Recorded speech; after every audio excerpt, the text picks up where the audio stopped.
पलायन बिहार के लिए शुरुआत से ही बहुत बड़ी समस्या रही है। बिहार के लोग पहले बिहार से बाहर जाते थे, अभी भी जाते हैं, तो उनके साथ दुर्व्यवहार किया जाता था, किया जाता है। सबके साथ मैं नहीं बोलूँगा, लेकिन कुछ लोगों के साथ तो ऐसा होता ही है और होता रहा है। इसी चीज को देखते हुए रामविलास पासवान की बेटा चिराग पासवान राजनीति में एंटर किए, बिहारी फर्स्ट, बिहार फर्स्ट का नारा लेकर।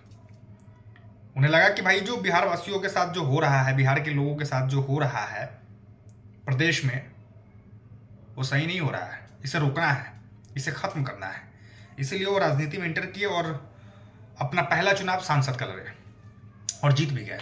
और आपको पता है कि सांसद का चुनाव तो मतलब वो तो केंद्र की राजनीति के लिए होता है, जबकि उन्हें काम बिहार के लिए करना था, अपने क्षेत्र के लिए करना था, अपने क्षेत्र में रहकर करना था।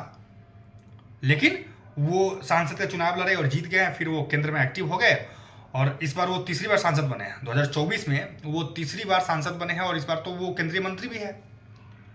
लेकिन अब चिराग पासवान ने ये साफ ऐलान कर दिया है कि मैं केंद्र में बहुत दिनों तक राजनीति नहीं करूंगा। हालांकि ये बात तो उन्होंने पहले भी कहा है, मतलब 1.5 महीने पहले ही कह दिया था, लेकिन एक बार फिर उन्होंने कहा है कि मेरे को अब बिहार ही जाना है और बिहार में रहकर ही राजनीति करना है। जिस तरीके से तेजस्वी यादव करते हैं, आरजेडी पार्टी करती है, जेडीयू पार्टी नीतीश कुमार करते हैं, बिहार में रहकर बिहार के लिए राजनीति करते हैं, उस तरीके से चिराग पासवान भी करना चाहते हैं। वो अब केंद्र में बहुत दिनों तक काम करना नहीं चाहते हैं। उनकी इच्छा है कि वो बिहार में जाकर बिहारियों के लिए काम करें। हालांकि आज से कुछ दिन पहले जब चिराग पासवान ने यह बयान दिया था कि मैं केंद्र में बहुत दिनों तक काम नहीं कर पाऊंगा, तो लोगों ने कहा था कि हो सकता है कि चिराग पासवान अंदर से चाह रहे हो कि भाई अब तो नीतीश कुमार का जो रिटायरमेंट की जो समय है वो आ गई है, तो भाई अब क्यों ना बिहार में हम एक्टिव हो जाए ताकि बीजेपी हमें मुख्यमंत्री बना दे। लोगों को ये लगता था, लेकिन चिराग पासवान ने यह भी क्लियर कर दिया है कि मैं मुख्यमंत्री बनने के लिए बिहार में राजनीति नहीं करूंगा, मुझे सेवा करना है। बिहार फर्स्ट, बिहारी फर्स्ट का जो नारा लेकर मैं आया हूं, उसे प्रूफ करके दिखाना है। बिहार में इंडस्ट्री लगवाना है, बिहार के लोग बाहर कम जाए, इस पे काम करना है, पलायन को रोकना है। इस तरह की सारी चीजें चिराग पासवान कह रहे हैं।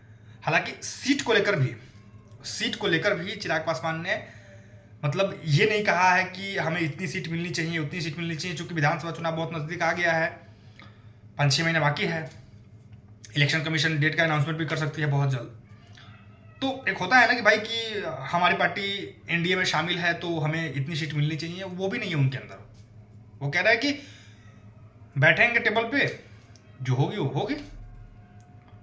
तो चिराग पासवान ने जो ये पहल उठाया है कि अब हमें केंद्र के लिए नहीं बल्कि बिहार के लिए राजनीति करना है, ये कितना सराहनीय कदम है उनके लिए। आप लोग कमेंट बॉक्स में कमेंट करके जरूर बताइएगा। चलिए आज के लिए इतना ही, मिलते हैं फिर अगले वीडियो में, तब तक के लिए आप मुझे दीजिए इजाजत। जय हिंद, जय भारत, जय बिहार।